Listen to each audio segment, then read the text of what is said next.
అందరికీ నమస్కారం. నేను మీ గంటి ఉష. నా మిత్రులకి, శ్రేయోభిలాషులకి, సబ్స్క్రైబర్స్కి మంచి మంచి కామెంట్స్ తోటి నా వీడియోస్ని ప్రోత్సహిస్తున్నటువంటి అందరికీ నా కృతజ్ఞతాభివందనాలు. మనం రామాయణాన్ని చెప్పుకుంటున్నాం కదా. ఇది 19వ భాగం మనం చెప్పుకుంటున్నాం, 19వ వీడియో రామాయణం మీద.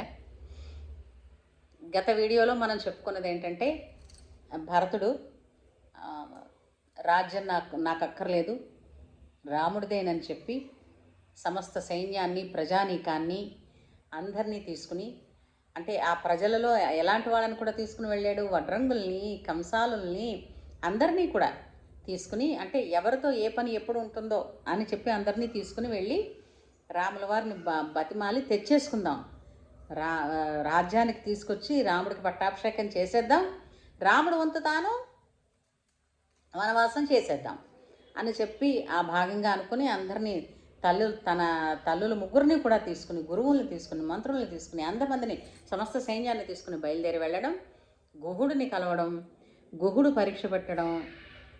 గుహుడి పరీక్షలో కూడా భరతుడు నెగ్గి అక్కడే తన శిరస్సుకి, అంటే తన కేశములకి జిలెడు పాలు పోసి ముడి కట్టేసుకుని, అంటే ఇంకా మరి కేశ సంస్కరణ చెయ్యడు, అన్న ఎలా అయితే జడలు ధరించాడో తను అలాగే చేసుకుంటానని అని చెప్పి చేసేసుకుని నార చీరలు తను కూడా కట్టుకుని అక్కడి నుంచి దాటి వెళుతూ భరద్వాజ మహర్షిని కలిసి, భరద్వాజ మహర్షి కూడా కొంచెం చిన్న పరీక్ష పెడితే ఆ పరీక్షలో నిర్మలమైన ఆకాశంలాగా స్వచ్ఛమైన మనసుతోటి నెగ్గి తన తల్లుల్ని కూడా మహర్షి కోరిక మేరకు వాళ్ళని పరిచయం చేసి అక్కడి నుంచి బయలుదేరి అందరూ కూడా చిత్రకూట పర్వతానికి వెళ్ళారు. భరద్వాజ మహర్షి చెప్పారు కదా, చిత్రకూట పర్వతం మీద రాముల వారు లక్ష్మణుడితోటి సీతతోటి వేయించేసి ఉన్నారు అని.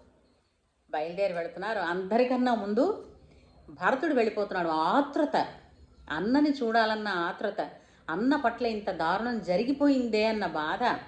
అయ్యో, తన తండ్రి పోయిన తర్వాత ఆత్మీయులంటే అన్నదమ్ముల్ని కలిసి ఆ బాధ పంచుకుందామన్నటువంటి ఉద్విగ్నత, ఇన్ని భావనలతోటి, అంతేకాకుండా ఎంతటి నింద చెందిపోయాడు.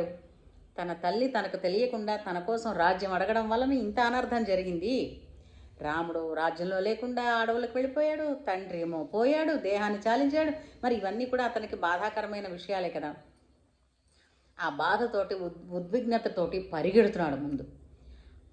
పుట్టల్లో, ఆ పొదల్లో రామ రామ రామ అంటూ, అన్న అంటూ పరిగెడుతున్నాడు. ఈ లోపల ఈ కోలాహలం ఉంటుంది కదా, వీళ్ళు పర్ణశాల వేసుకుని ఉన్నారు, అన్ని రథాలు, అన్ని గుర్రాలు, అంత సైన్యం, తర్వాత ఊర్లో ఉన్న జనాలందరూ బయలుదేరారు అంటే పశుపక్షాదులు సైతం మరి ఇవన్నీ శబ్దాలు చేస్తాయా? ఈ శబ్దాలన్నీ కలకలాన్ని రేపి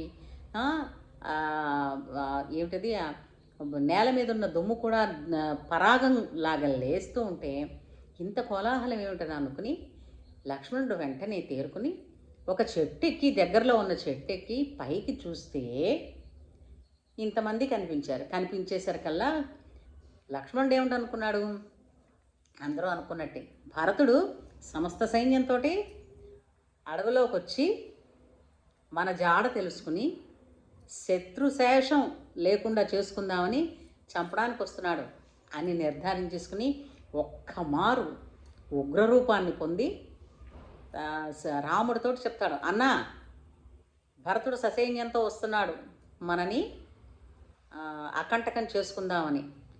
అందుకని సీతాదేవిని నువ్వు లోపల పర్ణశాల లోపలికి పంపించి కూర్చోపెట్టు, మన ధనుర్బాణాలు తీసుకురా, ఈ వేళ లక్ష్మణుడి ప్రతాపం నువ్వు చూస్తావు, భరతుడిని చంపేస్తాను నేను అని ఆవేశంతో అతను కేకలు పెడుతూ ఉంటే ఒక్క పట్టున అంత శాంతమూర్తి అయినటువంటి రామచంద్రమూర్తి ఒక్కమారు గదమాయిస్తారు లక్ష్మణుణ్ణి. ఏమిటనుకుంటున్నావు భరతుడు అంటే, అసలు ఎందుకు వస్తున్నాడో భరతుడు తెలుసా నీకు? భరతుడు వచ్చేది నీకు నిరూపిస్తాను ఇప్పుడు ఆయన ఎందుకు వస్తున్నాడో అని. నీకు ఇప్పుడు ఇచ్చివంటే రాజ్యాన్ని భరతుడు ఇచ్చేస్తాడు, తీసుకుంటావా? భరతుడు ఎలాంటి వాడో నాకు తెలుసు, వాడు నా బహిప్రాణం అని భరతుడిని సపోర్ట్ చేస్తూ, ఇంకెప్పుడు ఇలాంటిగా నువ్వు మాట్లాడుకు, నా భరతుడిని నువ్వు చంపేస్తావా అని త భావోద్రేకంతో మాట్లాడేసరికల్లా ఇంతటి లక్ష్మణమూర్తి చేతులు కట్టుకుని అన్న దగ్గర అలాగే అన్నయ్య ఇంకెప్పుడు అనను అని తల వంచి ఉంటే అది కళ్ళకు కట్టినట్టు వాల్మీకి మహర్షి మనకి చూపిస్తూ ఉంటే అది ఇంతకు మించినటువంటి భాగ్యం ఎక్కడుంది? ఏమండి, ఓ తల్లి పిల్లలు కారండి. చూడండి, ఒక తల్లి పిల్లలమే ఒకళ్ళ మీద ఒకళ్ళకి ఈర్ష అసూయలు పడుతూ ఉంటాం కదా, అలాంటిది ఒక తల్లి పిల్లలు కానప్పటికీ కూడా ఆ అన్నదమ్ముల మధ్య ఎంతటి ప్రేమానుబంధాలు ఉన్నాయో, ప్రేమానురాగాలు ఉన్నాయో చూసారా? ఇవి కదండి మనం నేర్చుకోవలసినవి. సరే, ఈ లోపల భరతుడు పరిగెత్తుకుంటూ వచ్చి అన్నయ్య అన్నయ్య అని అరుస్తుంటే రాముణ్ణి ఎదురు వెళ్ళాడు రాముడు. నాన్న భరత అనే లోపల భరతుడు నేల మీద అది మట్ట ఇసక ఏమి ముళ్ళున్నాయా ఏమీ అసలు ఆలోచనే లేదు. సాష్టాంగ పడిపోయి అన్న కాళ్ళ మీద ఏడుస్తూ, అన్నా నా వల్ల నీకు ఇంతటువంటి ఇబ్బంది కలిగిందన్నా అని చెప్పి నన్ను క్షమించన్నా, నాకు తెలియదన్నా అని చెప్పి తన ధోరణిలో తను చెప్పేసుకుంటూ ఉంటే భరతుణ్ణి లేవనెత్తి ఒళ్ళో కూర్చోబెట్టుకుని, అంటే ఆ ప్రేమ చూసారా? తమ్ముడిని ఒళ్ళో కూర్చోబెట్టుకుని, రాముడే రాముడు భరతుడే భరతుడు కదా, కూర్చోబెట్టుకుని ఆమె ఇలా వెన్ను నిమురుతూ నుదుటి మీద ముద్దు పెట్టి అడుగుతున్నాడు, నాన్న భరత ఏంటన్నా ఇది? నువ్వు ఈ కేశాలన్నీ ఇలా ముడి కట్టుకోవడం ఏమిటి? ఈ నార చీరలేమిటి? నువ్వేమిటి ఇలా తయారయ్యావు? ఇంతకీ రాజ్యపాలన బాగా చేస్తున్నావా? ప్రజలను బాగా చూసుకుంటున్నావా? మంత్రుల దగ్గర నుంచి సరైన సలహాలు వింటున్నావా? సరైన సమయానికి సేవకులందరికీ జీతాలు ఇస్తున్నావా? పన్నులు ఎక్కువగా వేయలేదు కదా ప్రజల మీద అని ఒక ప్రశ్నల చిట్ట కురిపించాడు రాముడు. నిజానికి ఆ ఒక్క భాగాన్ని తీసి పెట్టుకుంటేనండి, ఒక ప్రభుత్వం చెయ్యవలసిన పనులు, ప్రజలతో ఉండవలసిన తీరు, అన్నింటికీ సమాధానాలు ఆ పుస్తకం ఉంది. అంటే ఆ క్వశ్చన్స్, ఆ ఒక్క సంఘటన చాలు. వాల్మీకి మహర్షి అద్భుతంగా ఆయనకి జరిగేది కనపడుతుంది కదా, జరిగిన తీరంతా వారి మనసుల్లో ఉన్న భావాలతో కనిపించింది. బ్రహ్మ అతనికి ఇచ్చిన వరం అదే కదా. రామాయణంలో ప్రతి పాత్ర అక్కడ జరిగిన సంఘటనలన్నీ కూడా వాళ్ళ మనసుల్లో ఉన్న భావనలతో సైతం తెలుసుకునే వరం ఇచ్చినందుకే అవన్నీ ఉన్నట్టు రాశారు ఆయన. అయితే ఇన్ని ప్రశ్నలు వేసేసరికల్లా భరతుడు అంటాడు, అన్న నేను రాజును కాదు కదా, నేను రాజ్యం చేయడం ఏమిటి, నేను ఈ జీతాలు ఇవ్వడం ఏమిటి, నాకేమీ తెలియదన్నా. రాజ్యం నీది, రాజు నువ్వు, మేము కేవలం నీ సేవకులం. ఇంతలాగా అన్నే రాజు కావాలని, మాకు అన్న సాన్నిధ్యం ఉంటే చాలు, ఐశ్వర్యం అక్కర్లేదన్న అన్నదమ్ములు ఎక్కడైనా చూసామా?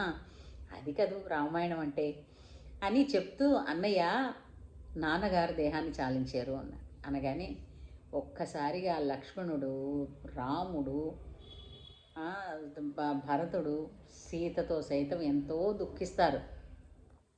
దశరథుడు వంటి మహానుభావుడు వెళ్ళిపోయారా అని చెప్పి ముందు వెంటనే సీతని పదమని తను అక్కడ ఒక పిండి ముద్దలు తింటున్నాడు. చెట్టు నుంచి వచ్చే ఒక పిండి ఉంటుంది, గారపిండి అంటారు. గారపిండి ముద్దలే తను తింటున్నాడు. తను ఏది తింటున్నాడో అదే శ్రాద్ధకర్మ చేయడానికి పెట్టాలి కాబట్టి అదే పట్టుకుని పదమని చెప్తూ ముందు సీతమ్మని నడవమని వెనకాతలు తను నడిచాడు. సాధారణంగా ఏ శుభకార్యానికి బయటికి వెళ్ళినా భార్యాభర్తలు ఇద్దరు బయటికి వెళ్ళినప్పుడు భర్త ముందు నడిచి భార్య వెనక్కి నడవాలి. ఇలా అంటే మా జనరేషన్లో మా అమ్మ నాన్నగారు వాళ్ళు, మా దొడ్డమ్మలు వాళ్ళు వెళ్ళేటప్పుడు ఇలా చూసేవాళ్ళం. కానీ మేము కూడా అనుకునేవాళ్ళం, ఏ మూడు పక్కన పెళ్ళని నడవకూడదా ఏమిటి అనుకునేవాళ్ళం. ఇప్పుడు ఈ రామాయణం చదువుతుంటే ఇవన్నీ తెలుస్తుంది. అయితే ఇలాంటి సందర్భంలో అంటే ఒక శ్రాద్ధ కార్యం, పితృకార్యాలు పెట్టవలసిన సమయంలో భార్య ముందు నడిచి భర్త వెనక్కి నడవాలట. ప్రతిదీ విడమరిచి చూపిస్తుందండి రామాయణం అన్నది. అయితే పెట్టేసి వచ్చి కూర్చుని మళ్ళీ ముగ్గురు కలిసి మాట్లాడుకుంటున్నారు. ఈ లోపల మిగిలిన వాళ్ళందరూ వచ్చి కౌసల్య వచ్చి చూస్తోంది. ఆ గారపిండి ముద్దలు చూసింది. ఆహా నా కొడుకు ఇవా తింటున్నాడు, పంచభక్ష పరమాన్నాలు పెట్టినా నాకు నచ్చదని చెప్పగలిగేటటువంటి సేవకులు ఉన్నటువంటి మహారాజు బిడ్డ ఈ పిండి ముద్దలు తిని ఉంటున్నాడా, రాముడికే తప్పలేదనంటే మానవ మాతృలం మనం ఎంత కదా. ప్రతి వాళ్ళు కూడా నాకే కష్టం వచ్చింది, నేనే కష్టపడిపోతున్నానని అనుకుంటారు. ఇందుకే కదండి మన ఇతిహాసాలు చదవమని చెప్పేది. అయితే సరే ఆ పని అయిపోయింది, వచ్చారు కూర్చున్నారు, అంతా బాగుంది. ఎందుకు వచ్చాడో ఆ పని చేయాలి కదా, అందుకని భరతుడే ప్రారంభం చేస్తాడు. భరతుడు అంటాడు, అన్నయ్య జరిగిన పొరపాటు జరిగిపోయింది, వచ్చి నువ్వు రాజ్యాన్ని స్వీకరించు అని చెప్తాడు. అంటే పొరపాటు ఎలా జరిగింది నాన్న, ఇది పొరపాటు కాదు, నాన్నగారి మాట నిలబెట్టాలి కాబట్టి నేను ఇది చేస్తాను అని అంటే, అన్నయ్య మన ఇక్ష్వాకు వంశంలో అంటే వాళ్ళిద్దరి సంభాషణ 2 ఆర్గ్యుమెంట్స్ కింద తీసుకోవచ్చండి. అతను భరతుడు అంటాడు, మన ఇక్ష్వాకు వంశంలో ఇంతవరకు జ్యేష్ఠపుత్రుడికే రాజ్యం వచ్చింది. అలా అనువంశికంగా వస్తున్న దాన్ని అది ఒక చట్టంలాగా దాన్ని అతిక్రమించడానికి మనం ఎవడం అన్నయ్య, అందుచేత రాజ్యం నీదే అని చెప్తాడు. అయితే అప్పుడేంటి జరుగుతుందంటే భరతుడు అంటాడు, రాజ్యం నీదని చెప్పాడు కదా. చెప్తే రాముడు అన్నాడు, నిజమే కావచ్చు, కానీ నువ్వు పుట్టకముందే, నేను పుట్టకముందే రాజ్యం నీది అని ఎప్పుడో నిర్ణయించబడిపోయింది కదా. అంటే ఎలా నిర్ణయించబడిపోయిందని అంటే, కైకని పెళ్లి చేసుకునేటప్పుడు దశరథుడు కైక తండ్రికి మాట ఇచ్చాడు కదా. ఎందుకంటే అంతవరకు కౌసల్యకి సుమిత్రకి పిల్లలు లేరు కదా. కాబట్టి కైకికి పుట్టిన సంతానానికే రాజ్యాన్ని కట్టబడతానని చెప్పాడు కదా. ఆ విధంగా రాముడు అంటాడు, నువ్వు పుట్టక మునిపే రాజ్యం నీదని నిర్ణయించబడిపోయింది, ఇప్పుడు ఇందులో కొత్తగా ఏమీ లేదు భర్త, అంచేత వెళ్ళి రాజ్యాన్ని నేలుకో అంటాడు. అనగానే అని అంటాడు, అది అది అది ఎలా కుదురుతుంది, ఒక ఆడది వరం అడిగినంత మాత్రం చేత అనువంశికంగా వస్తున్న విషయం మారిపోతుంది అని అంటే అది ఎలా చెల్లుతుంది, చెల్లదు. కాబట్టి రాజ్యం నీదంటారు. అంటే నాన్నగారి మాట నిలబెట్టాలి, అందుకే నేను ఆయన మాట నిలబెట్టడానికి వనవాసం చేస్తాను ఈ 14 ఏళ్ళు, నువ్వు రాజ్యాన్ని నేలని చెప్తాడు. అని చెప్పి ఎప్పటికీ కూడా అంటే చూడండి, మనం కొన్ని సంకల్పాలు తీసుకున్నాక ఎవరో వాళ్ళు వీళ్ళు వాళ్ళు అన్నిసార్లు బతిమాలేర్లేదు, మరి ఇంకేం కాదని ఏమంటాను అని మనం మళ్ళీ మన పట్టు సడలించేస్తాం. అలా రాముడు ఎక్కడ అంటాడో అని, అది నిజంగా రాముడే అలా అని పోన్లేదు ఇంత బతిమాలుతున్నాడు ఎందుకు వచ్చిన గోవాలనుకుంటే రామాయణం మనం ఇంతవరకు చదవం కదా. అయితే అప్పుడు తన మంత్రుల వైపు, తన గురువుల వైపు చూస్తాడు, మిమ్మల్ని ఎందుకర్రా తీసుకొచ్చాను అన్నట్టు. మీరు మాట్లాడకుండా ఊరుకున్నారే, మీరు చెప్పండి రాముడు రావాలని అన్నట్టుగా చూస్తే అప్పుడు జాబాలి అనేటువంటి ఒక మహర్షి లేచి, రామ ధర్మం ధర్మం ధర్మం అని పట్టు కూర్చుంటున్నావు, ఎక్కడుందయ్యా ధర్మం, అదిగో ఆ పక్కన నువ్వు పిండి పెట్టావు మీ నాన్నకి, నువ్వు తింటున్న పిండిని, నువ్వు ధర్మం పాటించినందుకు నీకు రాజ్యం రాలేదు, నీకు భోగాలు రాలేదు, ఆఖరికి మీ నాన్న కడచూపు కూడా నీకు దక్కలేదు అని ఇలా అనేసరికల్లా మొట్టమొదటిసారి రాముడికి మహాకోపం వస్తుంది. అసలు నీ వంటి మహర్షిని మా నాన్నగారు ఎలా పట్టుకున్నారు అని అనగానే అప్పుడు ఒక్కసారిగా వశిష్ఠ మహర్షి లేచి, అంత తొందరపాటు వద్దులే నాయన, జాబాలి ఈ క్షణంలో కూడా నిన్ను పరీక్ష చేస్తున్నాడు, ధర్మాన్ని పట్టుకుంటే ఇన్నొచ్చాయన్నా కూడా సడలుతావా అని సత్యవాక్కు మీద, ధర్మ నిరతి మీద పటిష్టత అంటే రాముడే, రాముడు ఒక మాట అంటే మాటే అని చెప్పిన తర్వాత, సరే అయితే ఒక ఒప్పందానికి రావాలి కదా.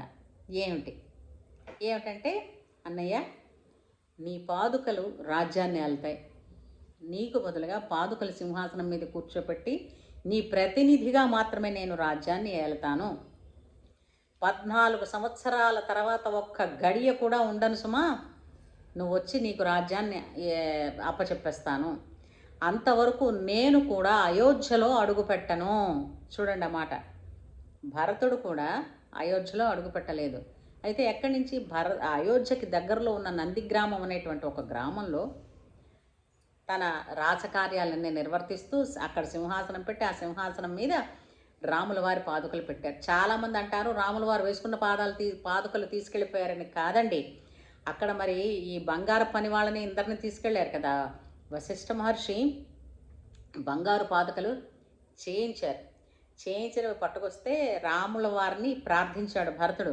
అన్న, ఒక్కసారి ఈ పాదాల మీద నువ్వు నిలబడి దిగితే నీ స్పర్శను పొందినటువంటి ఈ పాదుకలే రాజ్యాన్ని ఏలతాయి అని చెప్పి ఆ పాదుకలు తీసుకుని ఆ రథం మీదకి ఎక్కేటప్పుడు తను రథంలో కూడా పక్కన పెట్టలేదు. ఎందుకు? పక్కన పెడితే తను అన్నని పెట్టినట్టు సమానమే కదా. మరి తను సేవకుడయ్యాడు, అన్న రాజు కాబట్టి రథంలో తను కూర్చుని తన తల మీదే రాముడు పాదుకలు పెట్టుకుని తీసుకుని వెళ్ళిన భరతుడు మహానుభావుడు. వెళుతూ నందిగ్రామంలోనే ఆగి అక్కడే 14 సంవత్సరాల పాటు రామ ప్రతినిధిగానే రాజ్యాన్ని ఏలతానని ఆ పాదుకలకి పట్టాభిషేకం చేసి అక్కడున్నాడు. ఇక్కడితో ఈ కథని ఇవాళకి మనం సుసంపన్నం చేసుకుని మిగిలిన కథని మరో వీడియోలో చెప్పుకుందాం. సరేనా? ఉంటాను. జై శ్రీరామ్.